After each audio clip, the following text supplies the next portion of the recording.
Պարոն Կոնջերյան, թույլ տվեք շնորհավորել ձեզ ընտրվելու կապակցությամբ եւ երկու բառ պարոն Ալեքսանյանի մասին։ Պարոն Ալեքսանյանը բացի նրանից, որ լավ քաղաքական գործիչ է, լավ ընկեր է, նաեւ հասնող ընկեր է եւ ես վստահ եմ, որ ունի այնպիսի մարդկային արժեքներ, որից խորհրդարանը միայն շահելու եմ։ Իսկ քանի որ բոլորը օգտվել են օրակարգից շեղվելու իրենց իրավունքից, այդ իրավունքից կօգտվեմ նաև ես։ Եվ քանի որ երեք հնչել է իմ անունը, Տիկին Հղրամանյան, ես իհարկե կարձագանքեմ ձեզ։ Պետք է ասեմ, որ ինձ ընդհանրապես դուր չի եկել այն տոնը, որով դուք խոսել եք իմ մասին։ Առաջարկում եմ իմ մասին խոսելիս լինել ավելի բարեկիրթ։ Ինչ վերաբերում է էներգիային, ոչ ուրախություն ձեզ, երեք ես էներգիա բավականին ունեի։ Այնքան որ նիստից հետո լսեցի ձեր ելույթը, լսեցի պարոն Կարապետյանի ելույթը հանրահավաքի, գտա եւ լսեցի այն։ Պարոն Կարապետյան, դուք մասնավորապես ասել եք 15 օր անց Մեղրից 10 կիլոմետր են կողմ տեղի ունենալու համագումար։ Շարունակել եք միտքը, ասել եք 11 օր անց Ալիևը հայտարարելու է վերադարձի մասին։ Դրանից հետո ասել եք այսպես կոչված վերադարձի մասին։ Ասել եք վերադառնալու են ոչ թե տանկերով, այս անգամ մեքենաներով։ Պարոն Կարապետյան, ժողովուրդ օրաթերթը դրել է ձեր ելույթը։ 3:32-ից առաջարկում եմ լսել ձեր ելույթը եւս մեկ անգամ։ Եվ մենակ ես չեմ այդպես հասկացել ձեր ելույթը, որովհետեւ վերնագիրը նույնն է։ Այո,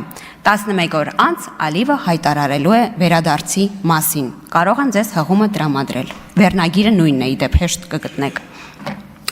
Բայց պարոն Կարապետյան, ես համաձայն եմ ձեզ հետ, որ կարելի է տարբեր ձև հասկանալ ձեր ասածը, որովհետև ձեր նպատակը հենց դա է եղել, մանիպուլյացիան։ Պարոն Կարապետյան, դուք այս ինֆորմացիան եւ հատկապես օրի նշելը պատահաբար չեք արել,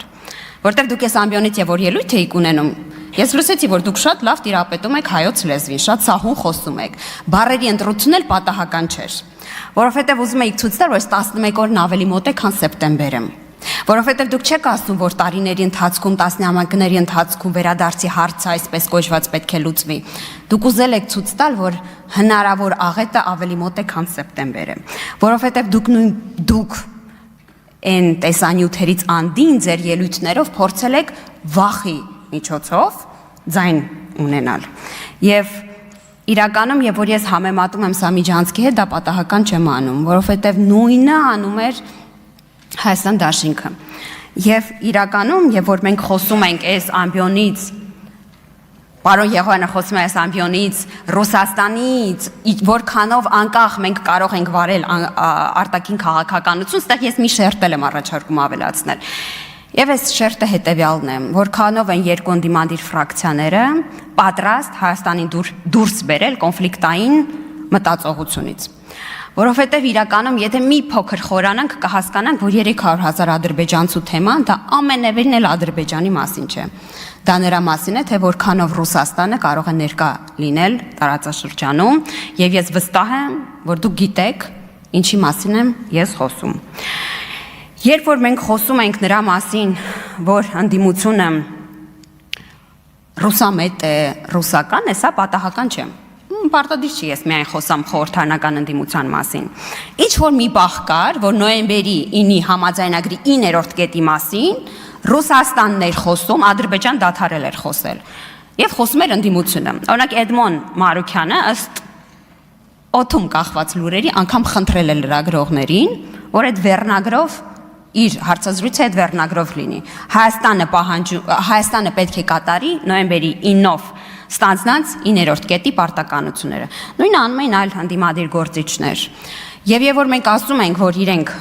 ընդդիմությունը սպասարկում է ռուսական շահ, այդ պատահական չէ։ Եվ որ ՀԱՊԿ չեկավ աջակցելու Հայաստանին, այստեղ նստող Հայաստան դաշինքը Ռուսաստանից ավելի ակտիվ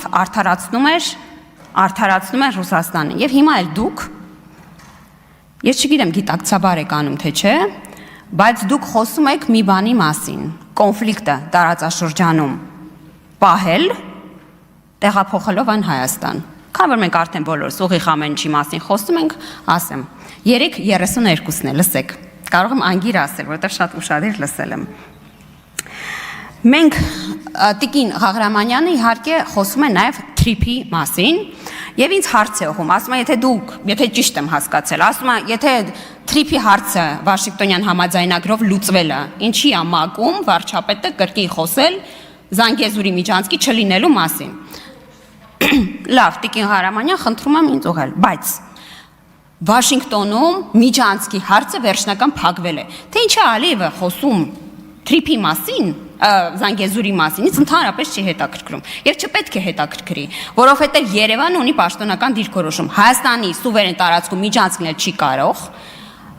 Եվ մենք լուծել ենք այդ հարցը։ Թրիփը հայ-ամերիկյան նախագիծ է։ Եվ ես հիմա առաջարկ եմ անում ձեզ։ Գալ եւ այս ամբիոնից ասել, արդյոք Թրիփը միջանցք է թե չէ։ Թրիփը միջանցք է թե չէ, սա էլ է շատ կարևոր իրական քաղաքական օրակարգ։ Դուք ինչ եք ընկալում Թրիփ ասելով։ Թրիփը միջանցք է, թե միջանցք չէ։ Այստեղ ոնց որ տարբեր դիրքորոշում կա, պարոն Կարապետյան, որպես խմբակցության ղեկավար, այս մասին կարող ենք խոսել։ Վաշինգտոնում լուծվել է հնարավոր միջանցքի հարցը։ Հայաստանը չի զիջել միջանցք, Հայաստանը չի զիջելու միջանցք, իսկ Թրիփը հայ-ամերիկյան նախագիծ է եւ էական չէ, Ադրբեջանն այս մասին ինչ է խոսում, այն հայ-ամերիկյան նախագիծ է, որը իրականություն է եւ եթե հետեւել եք լուրերին, նրա բյուջեն էլ ավելացել է։ Հիմա շարունակելով թեման, անդրադառնալով պարոն Վարդանովին։ Պարոն Վարդանովն ասում է ոչ մի բանով չեք զբաղվել, բացի զիջելու։ Վարդանովը ներողություն, ես ընդհանրապես որևէ միտում մեկի ազգանունը սխալ արտաբերելուց չունեմ, այդ կոմպլեքսով չեմ տարապում։ Պարոն Վարդանովն ասում է զիջել ենք։ Հարց, ինչն ենք զիջել։ Մի բան ասեք, ինչ որ Հայաստանը իր սուվերեն տարածքից զիջել է։ Ինչ։ Խնդրում եմ մի բանավեճի մեջ։ Հայաստանի Հանրապետությունը բանակցային ողջ գործընթացի ընթացքում առաջնորդվել է տարածքային ամբողջականության պահպանման գործով։ Հայաստանի Հանրապետության գործող իշխանությունը Հայաստանի Հանրապետության սուվերեն տարածքից որևէ բան չի զիջել։ Հարց 2. Արդյոք կան օկուպացված տարածքներ։ Այո, Հայաստանի սուվերեն տարածքից կան օկուպացված տարածքներ։ Ինչպես է Հայաստանի գործող իշխանությունը լուծելու այդ հարցը։ Սահմանազատմամբ, սահմանագծմամբ։ Արդյոք Հայաստանի գործող իշխանությունը լուծել է արդեն այդ հարցը։ Դե յուրե այո, լուծել է, որովհետև այս խորհրդարանը, իդեպ մենք հայ-ադրբեջանական հարաբերությունների մասին խոսելուց, Հայաստան-ադրբեջան հարաբերությունից խոսելուց չենք նկատում դրականը, ես առաջարկում եմ նկատել։ 30 տարի կոնֆլիկտից հետո Հայաստանը եւ Ադրբեջանը առաջին անգամ ունեցել են փաստաթուղթ, որը այս խորհրդարանը, նախորդ գումարման խորհրդարանը վավերացրել է, Ադրբեջան նախագահան ստորագրել է, որտեղ գործող իշխանությունը իդեմս վարչապետ Նիկոլ Փաշինյանի լուծել է օկուպացիայի հարցը դե յուրե։ Եվ որ մենք ասում ենք, որ Ալմաթի հռչակագիրը մեզ համար կարմիր գիծ էր, որից հետ չեն կանգնելու։ Վստահ եմ բոլորդ, որ հետևել եք բանակցային գործընթացից, նկատել եք որքան է Ադրբեջանը փորձել հետ կանգնել դրանից։ Մենք պնդել ենք եւ հասել ենք նրան, որ երբ որ ընդունվել է սահմանազատման եւ սահմանագծման աշխատակարգը, որը առաջին վավերացված եւ ստորագրված փաստաթուղթն է, իրենց խորհրդան չի վավերացրել, որտեղ իրանք նախագահական երկիր են։ Մենք համաձայնել ենք, որ այն պահին եւ որ լուծարվել է ԽՍՀՄ Եվ մասնավորապես Ադրբեջանը եւ Հայաստանը ունեցել են ադմինիստրատիվ սահման, այդ պահից գոյություն ունեցող ադմինիստրատիվ սահմանները վերածվել են պետական սահմանի։ Ուրեմն դե յուրե օկուպացիայի հարցը լուծված է եւ ժամանակի հարց է, թե երբ են Ադրբեջանի զինված ուժերը դուրս գալու օկուպացված տարածքներից։ Այնպես ինչպես համաձայնության են եկել Հայաստանն ու Ադրբեջանը աշխատակարգով։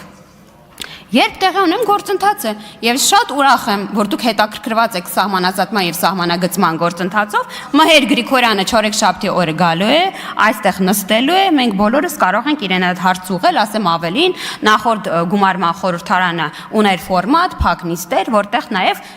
բոլորին հետաքրքրող քարտեզների հարցը քննարկվել է եւ պատասխան ստացել է։ Հարգելի գործընկերներ, ես առաջարկում եմ ձեզ մի վերջին առաջարկն եմ ասում։ Եվ որ մենք խոսում ենք հնարավոր, թիվը չեմ նշում, ադրբեջանցիների վերադարձի մասին, մենք դրանով, եւ դա դարձնում եք դուք իդեպ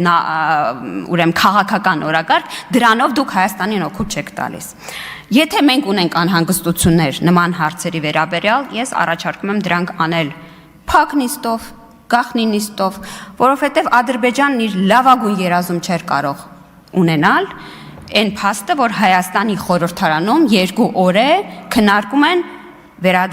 հնարավոր վերադարձի հարցը։ Իսկ վերջացնում եմ, իսկ քաղաքական օրակարգ ցավոք սրտի այդ հարցը բերել եք դուք ձեր տեսանյութերով, եւ որ ինչպես նշեց Տիկին Թագուհի Ղազարյանը, ավտոբուսում մենք ուտում էինք եգիպտացորեն եւ միրգ, այլընտրանքային իրականությունում դուք խոսում եք ադրբեջանցիների վերադարձի մասին։ Եվ կարկանդակ։ Արայիկ Հարությունյան։